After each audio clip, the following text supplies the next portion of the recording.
Hello everyone, welcome back to more Let's Glitch Super Mario World. Chocolate Secret. So it's been a while. Alright, so the first thing I'm going to try to do here is grab this springboard without falling in the lava, which is harder to do than it looks, I guess. Oh, there we go. Maybe not. Well, I still fell in the lava, but the idea is you can grab the springboard without falling.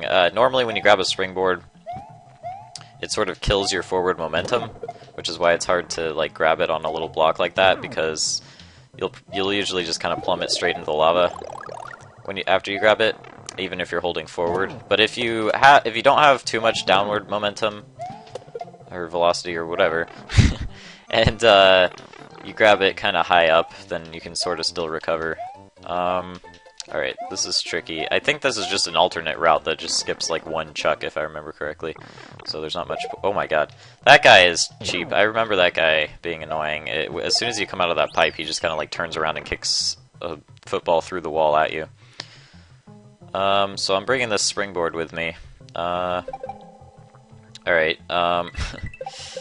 so you can slide with an item if you grab the item after you start sliding. I might have mentioned that before.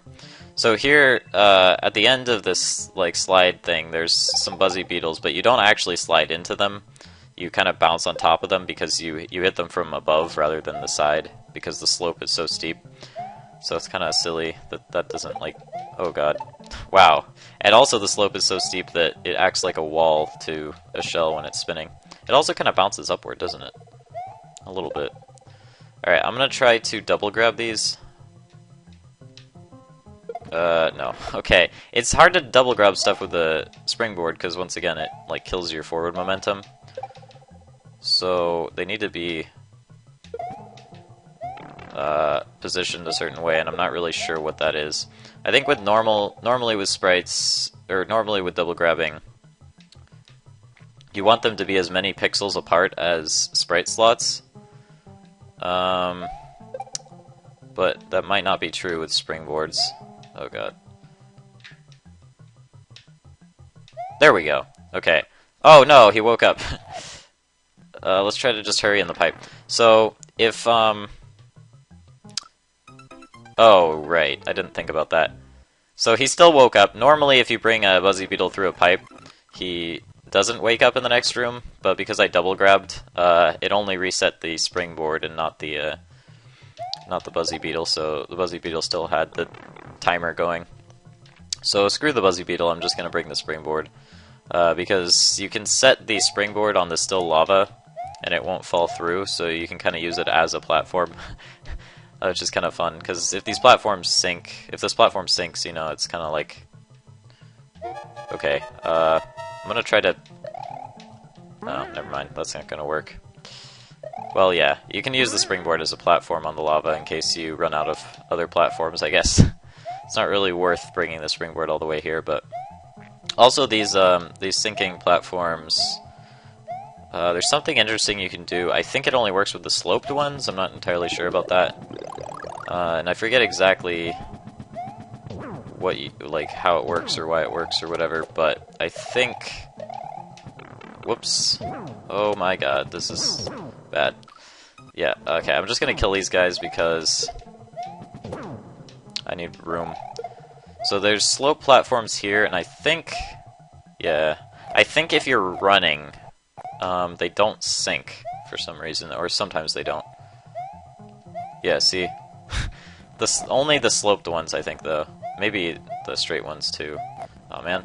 Sometimes they do sink. I think you kind of want to jump like right after you land to increase the chances of them not sinking. This is weird. Okay, I don't think I can make that jump. If I brought the springboard over here, I could have probably gotten through this whole area without sinking any of them, which would be interesting. It'd be an interesting, like, challenge, I guess. Oh god. I can't even... Whatever, I'm just gonna give up on that. Also, something to note, this dragon coin right here is the only dragon coin in this level. And this is the only level that has less than 5 dragon coins. I'm not sure why they put that dragon coin there, didn't put others, maybe they just forgot. But, yeah, that's the only one in the whole level. And there's no, like, secret room with 4 dragon coins or anything. It's literally the only one. And this is the only level like that. And one dragon coin doesn't do you much good if you don't have the other 4. It just gives you some points, I guess, and a coin, but kind of interesting that that's there. Alright, let's move on to, so this, I'll just go ahead and show. It's not really, oh my god, I keep pausing the emulator on accident. So this is just leads to Wendy's Castle, whatever. We're just going to go back around the other way.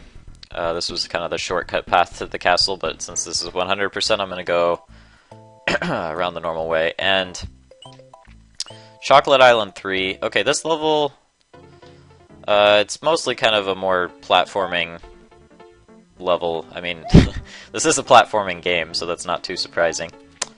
Okay. I'm trying to kind of remember the layout here. I think there's a block with like a mushroom or a cape coming up. Yeah. Alright, so it would be nice to have a cape in this level actually, but whatever. They give you plenty of blue shells to fly around with Yoshi. And that's actually kind of a gimmick with this level, because at the end, for the secret exit, you're kind of supposed to fly. It's easier with Yoshi if you just eat a blue shell. Also, this little bonus room here has lots of coins, but also it's got one of these brown platforms that you see in Yoshi's Island 3. This is actually the only other level that has one of these platforms. So it's just Yoshi's Island 3 in this level. But this is the only platform in this level. Only one of these brown platforms, I mean. And let's try to swing it back up here. There we go. Yeah, you just want to jump when it's on the upward part of the swing, and it will swing higher. Anyway, so you can't do much of the glitchy stuff you can do on this platform like you can in Yoshi's Island 3, because this is just one like screen.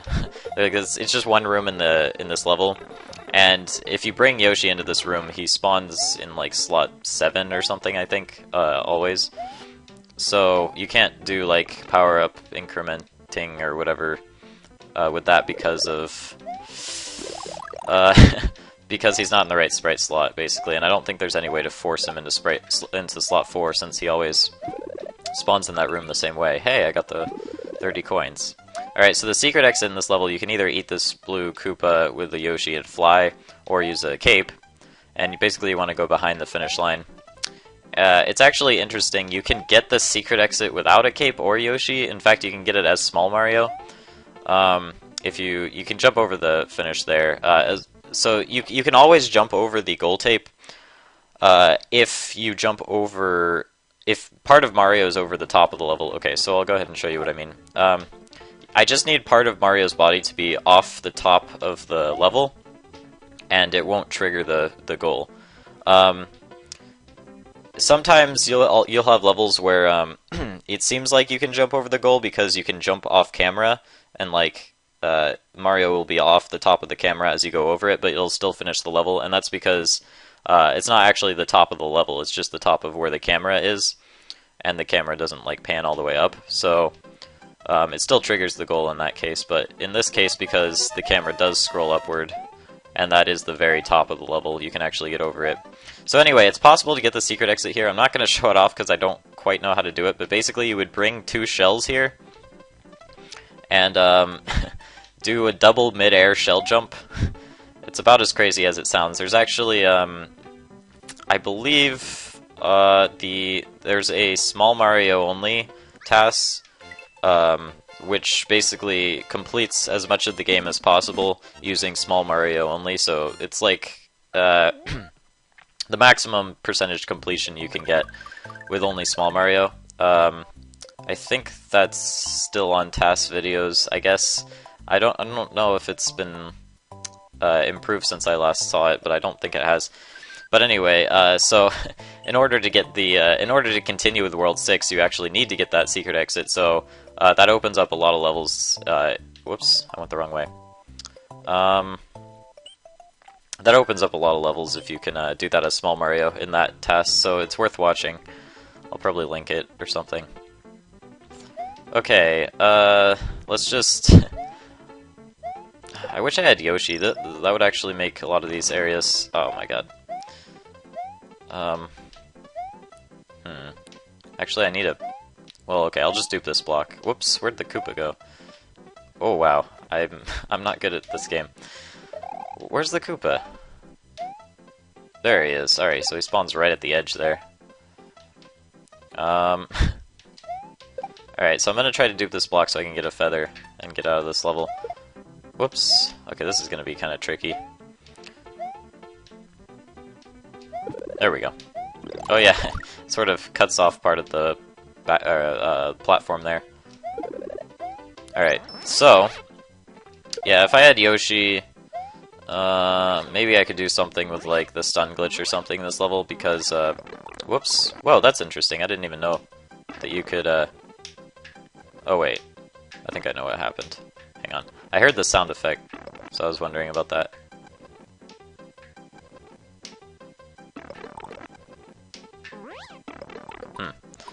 Why is the slide not... I guess it just doesn't reach far enough. Whatever, sorry, I got distracted there. I heard the sound effect while I was on the platform, so I was kind of wondering how that worked. What's in here? Okay, good. I guess I don't remember the layout of this level very well, but there's lots of Koopas, so if I had Yoshi, I could do probably some glitchy stuff with the double tongue glitch or something. And, like, you could turn these platforms... you could make these platforms flammable and stuff like that. And, like, make it so that they hurt you when you touch them. I don't have Yoshi right now. I'm just gonna go ahead and finish this level. I think this is gonna be a shorter video, once again, because I don't really have too much planned. But the rest of World 6 should be a little bit more interesting, because I think the last couple levels have been, kind of... there's not much to show, I guess. So let's just finish this level. Yeah, getting 50 is frame perfect. But yeah, that's the secret exit. So that's how you continue with World 6. So I guess next will be Chocolate Fortress. Right, okay. Sorry, I'm just kind of thinking about the, like, what I want to... what I can show for the rest of this world. And there's a few things left. But anyway, so thanks for watching, and bye.